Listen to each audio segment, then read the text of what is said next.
एक बुढ़िया के दो बेटे थे, हेलाराम और पेलाराम। वो बहुत ही मूर्ख थे। उनके मूर्खता की वजह से मोहल्ले वाले कोई भी उनसे काम नहीं करवाते थे। बुढ़िया दूसरों के घर पे काम करके पैसा कमाती थी और यहाँ बड़े जवान लड़के उन पैसों में बैठकर खाते थे। इस वजह से बुढ़िया बहुत ही दुखी रहती थी।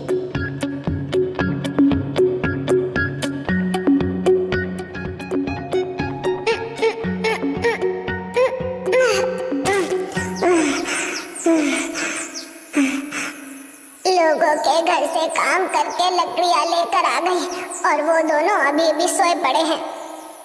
पेला, ओ बेटा पेला, बेटा हेला, दोपहर होने को आई है, अभी भी तुम दोनों सोए रहोगे? अच्छा, ये बुढ़ी माँ तुम दोनों को मेहनत करके खिलाएगी और तुम दोनों जवान होके बैठे बैठे खाओगे और सोए पड़े रहोगे। मैं मर जाऊंगी तो तुम दोनों क्या करोगे? हैं? और सहा नहीं जाता इन लड़कों की आदत। माँ, और थोड़ा सोने दे दो।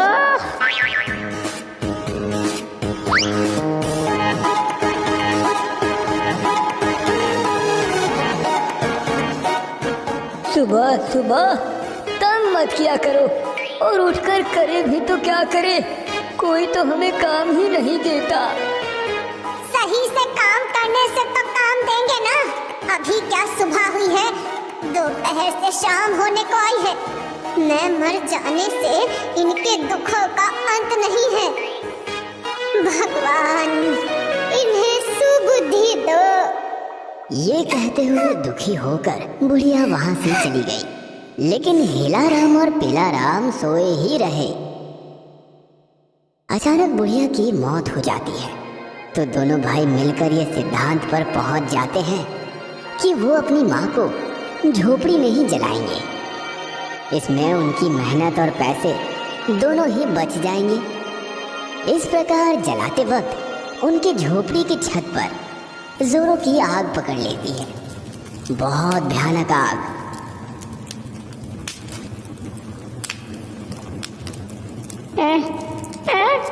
ये क्या है?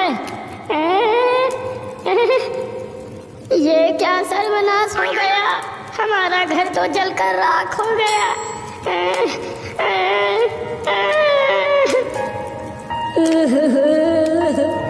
अब हम कहाँ रहेंगे? नए घर बनाने के लिए भी तो पैसे नहीं है। अब हम क्या करेंगे भैया?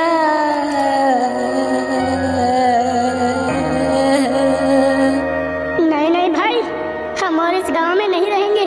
जी भैया, चलो चलो यहाँ से।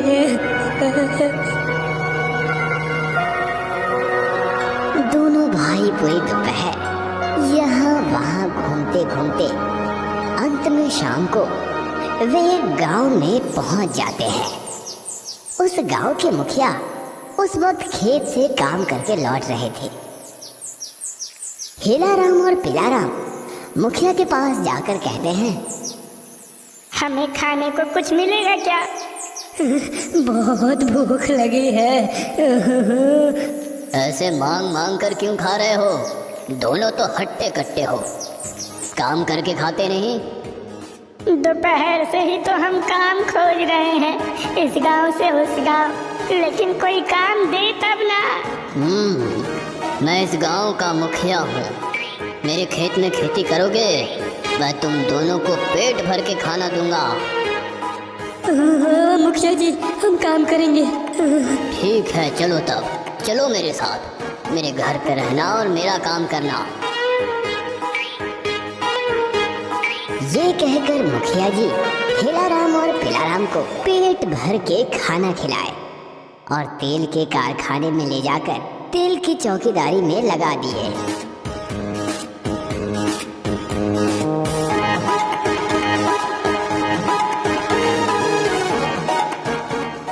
भाई पेला, बहुत नींद आ रही है रे। भैया, बहुत मुश्किल से काम मिला है, अच्छे से चौकीदारी करो, नहीं तो ये काम भी हाथ से जाएगा। मुखिया जी बार बार बोले हैं, यहाँ रात को चोर बहुत तंग करते हैं, इसलिए चौकन्ना होकर तेल की रक्षा करने। जब छोटा भाई पेलाराम ये बात कर रहा था, तभी बड़े भाई हेलाराम की नजर एक तेल के मटके के ऊपर पड़ती है। उस मटके में दोनों की परछाई गिर रही थी। चुप चुप ऋषि, चुप कर। वो देख, मटके में एक चोर छिपकर बैठा हुआ है। अरे हाँ, तो हम खड़े क्यों हैं? लाठी से मारकर चोर के सिर को फोड़ देते हैं। ये कहकर दोनों भाई तेल के मटके पर लाठी से वार करते हैं और लाठी के वार से तेल का मटका टूटकर सारा तेल जमीन पर फैलकर बर्बाद हो गया।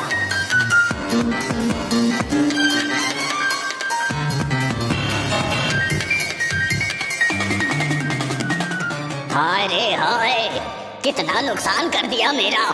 तुम दोनों इतने मूर्ख हो कि अपनी परछाई और चोर के बीच में अंतर नहीं समझे।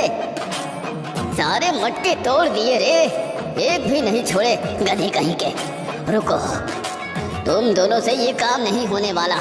आज से तुम दोनों मेरे धान की खेत की रखवाली करोगे। अब से देखना कि कोई मेरा धान ना ले जाए, समझे तो? ना ये भी नहीं समझे हैं? नहीं मुखिया जी, हम सब समझे हैं सब। आपको फिक्र करने की जरूरत नहीं, अब हम कोई भी गड़बड़ी नहीं करेंगे। जाओ, खेत में जाओ। मुखिया जी के कहे मुताबिक दोनों भाई तेज नजर से धान की रखवाली कर रहे थे ताकि कोई धान ना ले जा सके। इसी वक्त कुछ चिड़िया आकर वहां धान खाने लगे।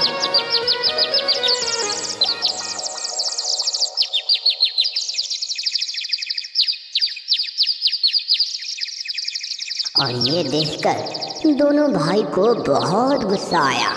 भैया देख रहे हो इन पक्षियों की कितनी हिम्मत है, हमारे सामने ही हमारे मालिक की धान चोरी करके खा रही है। रुक, इन सबको सबक सिखाता हूँ अभी। ये कहकर हेलाराम और पेलाराम धान के खेत में उतर जाते हैं और चिड़ियों को मारने की कोशिश करने लगते हैं। और जैसे ही मारने जाते हैं, सारी चिड़िया उड़ जाते हैं और सारा धान जमीन पे गिरकर बर्बाद हो जाता है।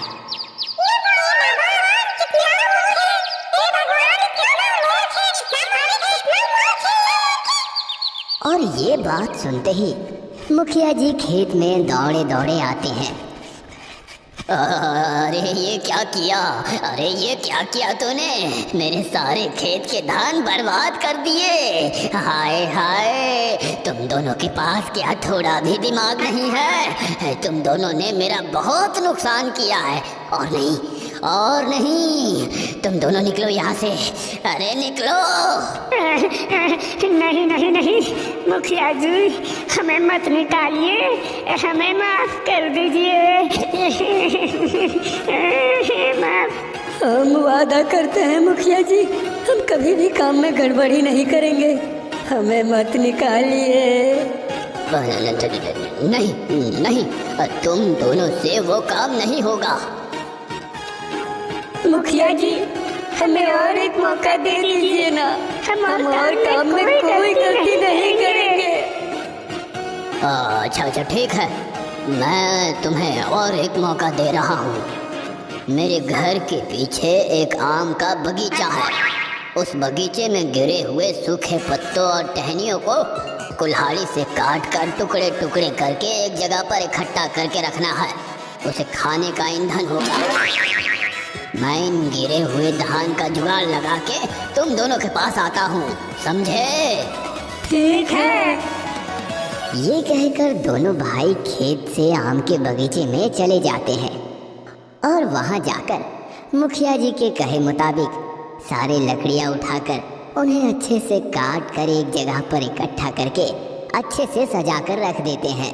भाई पेला, इतने सारे लकड़ियों में कितने दिन का ईंधन होगा बोल तो? चल, हम सारे पेड़ों के डाल काट देते हैं।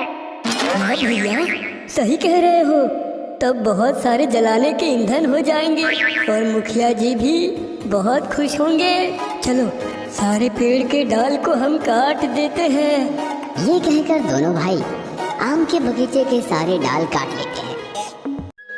बड़े बड़े गठरिया सर पे लेकर मुखिया जी के घर ले जाते हैं।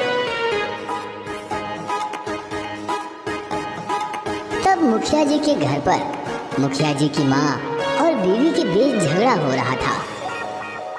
आप कैसे हैं ये मुझे अच्छे से पता है। तुम तो मत ही बोलो बेटा, तुम्हारे माँ बाप ने यही सिखाया है ना तुम्हें। कैसे अन्याय का प्रतिरोध किया जाए ये मेरे माता पिता ने अच्छे से सिखाया है। वो तो मुझे पता ही चल रहा है, मेरे हड्डियों को तुम चबा कर खा रही हो। उसी वक्त दो भाई उन लकड़ियों की गठरियों को सिर पे लाद कर ले आते हैं और आंगन में बैठी मुखिया जी की माँ से पूछते हैं, माँ जी, इन लकड़ियों के गठरियों को कहाँ रखना है बोलिए। और कहाँ? मेरे सिर पर। हाँ, ठीक है माँ जी, ये रखता हूँ।